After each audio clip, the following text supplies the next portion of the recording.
The American Revolution began here at Concord Bridge, when shots were heard round the world. It began here, too, in this pioneer home in Pennsylvania, when a frontier laborer of his own free will went to fight the redcoats.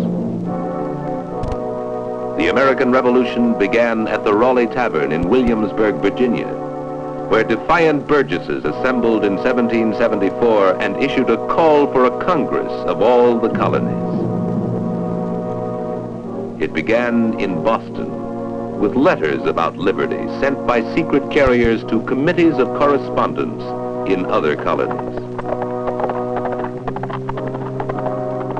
By the spring of 1775, revolt was spreading with the winds throughout the British colonies of North America, from the great plantations of the South to the cabins along the Allegheny Mountains, from the Dutch mansions of New York to the forts and outposts of the frontier, came the call to fight for liberty.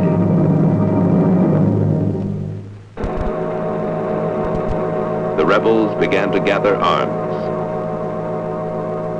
Hearing of the arsenal at Concord in Massachusetts, the British dispatched troops to seize it. The rebels were warned by Paul Revere and others, and the next morning at Lexington Common, British soldiers fought American colonists.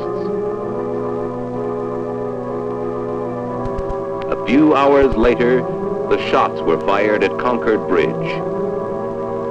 The war had begun.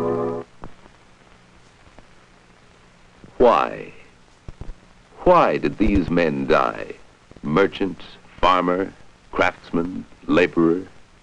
What went before? What happened on this continent that men should choose liberty or death?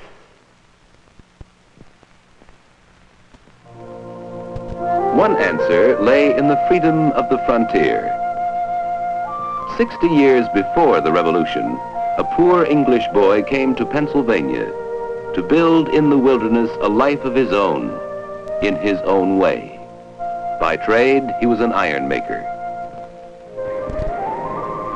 With energy and imagination, he created, on the edge of the civilized world, the tools necessary for the making of iron. But he was not alone in this enterprise. Working with him were German woodcutters, Scotch-Irish miners, men who chose the crude life of the frontier over the comforts of living in the established colonies. Men and women who could live simply, who could toil without end, for the right to live and worship as they pleased, and for the right which was ever theirs to move on and conquer new frontiers.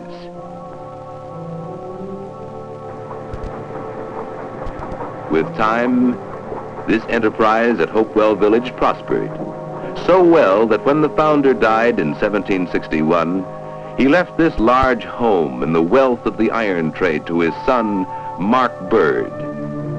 But he left more.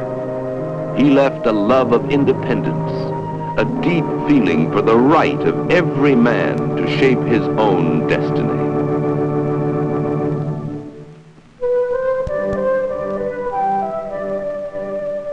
The more prosperous and established colonies near the coast were more British than the frontier. In 1770, John Draper bought a home in Williamsburg, Virginia. Behind it, he operated a forge.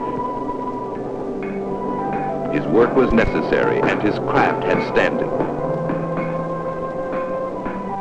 As a property owner, Draper was a citizen, an Englishman and a Virginian, with the right to vote and to hold public office.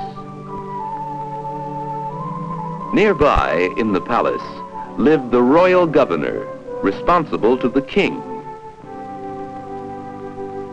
But down the street, in the Capitol building, the Colonial Assembly, the House of Burgesses made laws for the colony. Here they met, and here they forged a tradition of government by the people of the colony. Yes, to Draper, as to most British subjects in America, the right of self-government was firmly established, and it was an English right, a right Draper felt was his as a Virginian and as an Englishman. If the English governor should deny this right, Draper was ready to fight. Boston had grown into a thriving port, filled with American-owned ships that scoured the Atlantic Ocean for trade. Indeed, much of the prosperity of the New England colony was built on this ocean trade, and prosperous it was. The homes of the day reflected the good living which grew from the trade.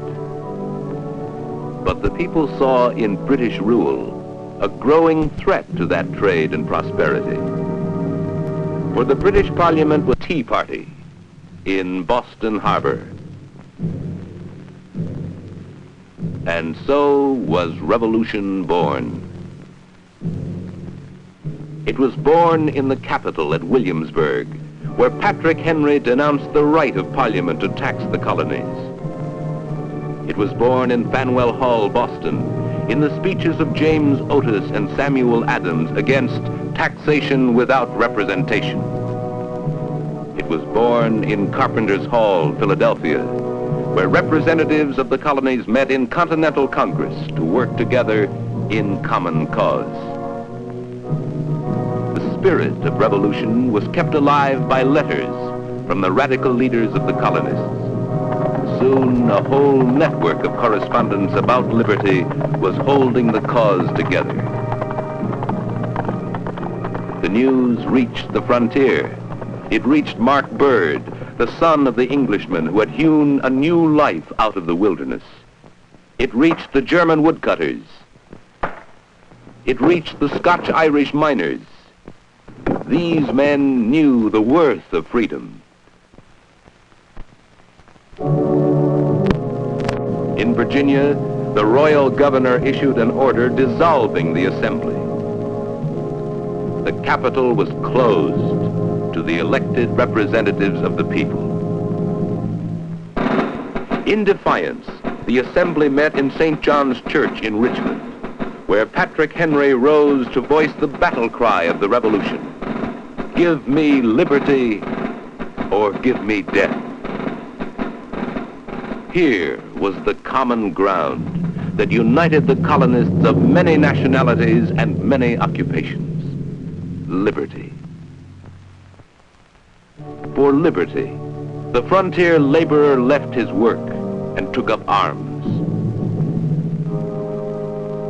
For liberty, Draper the smith became Draper the arms maker for the colonial army. For liberty, Jonathan Harrington took his bayonet that was made in England and turned it against the English.